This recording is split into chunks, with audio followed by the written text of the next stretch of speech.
नमस्कार, between the lines with Neeru Ranjan में आपका स्वागत है। आज हम बात करेंगे बिहार की। बिहार में कांग्रेस और आरजेडी, तेजस्वी यादव और राहुल गांधी की जो केमिस्ट्री दिखी और जो आप रथ कहें, ट्रक कहें, जिस पे पप्पू यादव और कन्हैया कुमार को नहीं चढ़ने दिया गया, उसके क्या मायने हैं और अब महागठबंधन का जो सीटों का बंटवारा होगा उसके क्या संकेत मिलते हैं। इस रैली से, इस विरोध प्रदर्शन में जो कुछ हुआ उससे उसके क्या संकेत मिलते हैं, इसको आज हम समझने की कोशिश करेंगे। तो दरअसल कांग्रेस का अगर देखें तेवर जो है इस साल जनवरी से बहुत वहां पे तेज दिखे थे। वहां पे बहुत आक्रामक ढंग से कांग्रेस आगे बढ़ रही थी और कांग्रेस के लोग ये कह रहे थे कि हम इस बार 70 जो सीटें मिली थी 2010 में उससे संतुष्ट नहीं होंगे, हमें ज़्यादा सीटें चाहिए।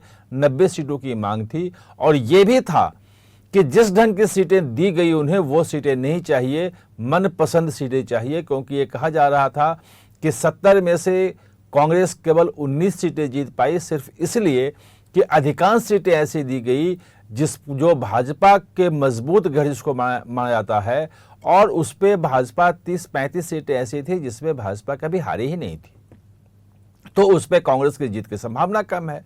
तो ये तमाम दावे किए जा रहे थे और जो अल्लावरू को भेजा था, कृष्णा अल्लावरू को जो कांग्रेस ने भेजा, जिस ढंग से बिहार में युवा नेता हैं और कन्हैया कुमार को मैदान में उतारा। कन्हैया कुमार ने पदयात्रा शुरू कर दी, पलायन रोको, नौकरी दो पदयात्रा, और लगा कि अकेले वो पदयात्रा कर रहे हैं कांग्रेस के बैनर तले, और वो अपना जो है खोया जनाधार पाने के लिए कांग्रेस वहां कोशिश कर रही है।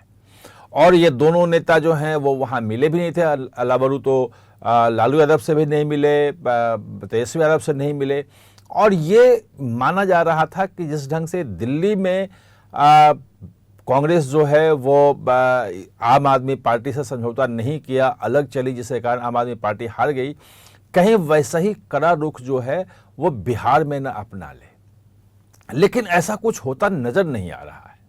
जो हुआ उस दिन, कन्हैया कुमार की पदयात्रा पहले फेज की चली, कहा जा रहा है कि सफल पदयात्रा रही और काफ़ी सुर्खियां मिली, अट्रैक्शन मिला, यूथ भी उससे जुड़ रहे थे। लेकिन जैसे ही आरजेडी से, तेजस्वी यादव से बातचीत शुरू हुई कि भाई सीटों का बंटवारा करना है, सब कुछ वहीं के वहीं धड़ा का धड़ा रह गया। अल्लावरू जो है, जब लालू यादव दिल्ली में तबीयत उनकी खराब थी, एम्स में थे, तो वहाँ मिलने पहुँच गए, तमाम लोग मिलने जुलने लगे और कहीं ना कहीं से चीज़ें शांत हो गई। कांग्रेस का रुख दिखा कि वो अब सरेंडर करती जा रही है धीरे धीरे, और इसीलिए कन्हैया कुमार की जो पदयात्रा का जो दूसरा चरण था उसकी बात ही नहीं हुई, बिल्कुल ख़त्म हो गया। अब तो 3 महीने बाद चुनाव होना है, उसका कोई नाम नहीं ले रहा है। और कन्हैया कुमार को जो एक चेहरे के रूप में कांग्रेस ने, युवा चेहरे के रूप में पेश किया था सामने, उस युवा नेता को नहीं चढ़ने दिया गया। मतलब तेजस्वी थे उस पे, और अगर कन्हैया कुमार को एक चेहरे के रूप में उतारा था कांग्रेस ने, तो एसर्ट करना चाहिए था कि उसमें हमें भी होना चाहिए। यानी कि पूरा का पूरा शो जो था वो तेजस्वी यादव का था, और वही तय कर रहे थे कि कौन मंच पे आएगा, कौन उस ट्रक पे चढ़ेगा और कौन नहीं चढ़ेगा। और अनुमति जो है वो मिली, वो जिन नेताओं को मिली राहुल गांधी के साथ, उनको दिया गया। और जिसको नहीं मिली वो आपने पप्पू यादव की स्थिति देखी, उनके बाद में बयान देखे, उनका दर्द देखा कि किस ढंग से है। और पप्पू यादव को जिस ढंग से 2024 के लोकसभा चुनाव में भी निर्दलीय जीत के आए वहाँ से, कांग्रेस ने अगर कह दिया वहाँ पे आरजेडी ने कि इनको नहीं टिकट देना है, तो कांग्रेस ने उनको टिकट नहीं दिया।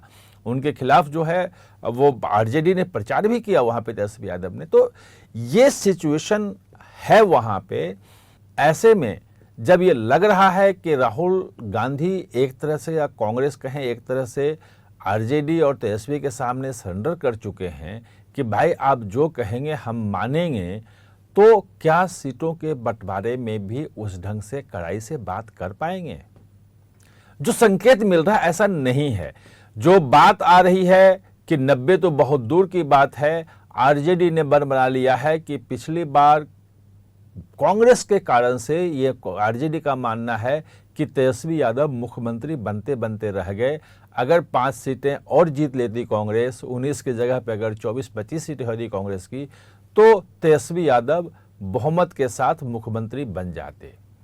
इस बार वो आरजेडी इस बार वो गलती दोहराना नहीं चाहती है और उसका कहना है कि हम इस बार 40 से बात शुरू करेंगे और जो उनके नेताओं का कहना है कि 50 पे जाके अंतिम बात अटक जाएगी, 50 से ज़्यादा एक सीटें नहीं मिलेगी। यानी कि जो सरेंडर किया है राहुल गांधी ने और कांग्रेस ने, उसका खामियाजा सीधे सीधे सीटों पे देखने को मिलेगा, ऐसे संकेत मिल रहे हैं। और आरजेडी के नेताओं के बिल्कुल एकदम तेवर करे हैं कि अगर कांग्रेस को लड़ना है तो हमारे साथ आए और नहीं तो जाए। और कांग्रेस दिल्ली की तरह उस स्थिति में नहीं है जिस ढंग से पोलराइज्ड वहां पे इलेक्शन है महागठबंधन और उनके बीच में, कि कोई तीसरा पक्ष अगर वहां पे आ जाए तो उसको कितनी वोट मिलेगा ये कहना मुश्किल है। और तीसरे पक्ष में वहां जन स्वराज पार्टी है। जन स्वराज पार्टी अपनी स्थिति दर्ज करवाने की कोशिश कर रही है, उसका बहुत एग्रेसिव प्रचार है और ये माना जा रहा है कि भले वो सीट जीतने में सफल उतनी न हो पाए, लेकिन जो कैंडिडेट खड़ा करेगा उस कैंडिडेट कहाँ कहाँ क्या खड़ा करता है इससे निर्भर करेगा, साफ होगा कि महागठबंधन और राजग में किसको कितना नुकसान पहुंचाएगा। अभी दोनों को नुकसान पहुंचाने की बात हो रही है, किसको ज्यादा नुकसान होगा वो जब कैंडिडेट खड़ा करेंगे उस वक्त क्लियर होगा। ऐसे में जब तीसरे में के पक्ष के रूप में एक जन स्वराज अपनी उपस्थिति दर्ज करवा रहा है, तो महागठबंधन से निकल करके बाहर कोई उपस्थिति दर्ज करवाने के लिए कांग्रेस के पास न तो संसाधन है, न कोई नेता है और न अब समय बचा है। अगर जनवरी से लगे थे कन्हैया कुमार, अगर वो चीजें जारी रहती तब कहा जा सकता था कि वो हो सकता है। जैसा कि दिल्ली में लगातार जो है वो लगे रहे थे कांग्रेस के लोग जो हैं, अजय माकन हो, संदीप हो, ये सब प्रचार लगातार कह रहे। संदीप दीक्षित तो लगातार केजरीवाल के खिलाफ हमलावर थे, कभी उनको रोका नहीं गया, किसी ने कांग्रेस ने नहीं रोका, लेकिन वहां कन्हैया कुमार को रोक लिया गया। उनके साथ जो कुछ भी हुआ, पप्पू यादव के साथ जो कुछ भी हुआ, वो जनता के बीच में संदेश भी गया और कांग्रेस के कार्यकर्ताओं के बीच में भी संदेश गया। अगर उस रैली को आप देखेंगे तो जितने झंडे कांग्रेस के थे वो तो लगता था कि बस कांग्रेस के हैं लोग, मतलब आरजेडी के भी झंडे भी उतने नहीं थे। और वो सब तो कन्हैया कुमार, पप्पू यादव, बाकी जो हैं लोग, अल्लाह बरू, ये सब लेके आए थे। अब उन्हीं को जो युवा नेतृत्व है जो वहां पे काम करने वाला है, उनके साथ जो हुआ तो कार्यकर्ताओं की क्या स्थिति होगी हम आप समझ सकते हैं। ऐसे में 70 क्या, आरजेडी अगर 50 पे 40 से शुरू करेगी, 50 अंतिम उसका है, कांग्रेस कहां तक उसको ले जा पाती है। यानी कि कुल मिलाकर के पिछले बार जितनी सीटें मिलते हुए कांग्रेस को नहीं दिख रही है, ये इस रैली के संकेत है। आप हमारे साथ जुड़े इसके लिए बहुत बहुत धन्यवाद।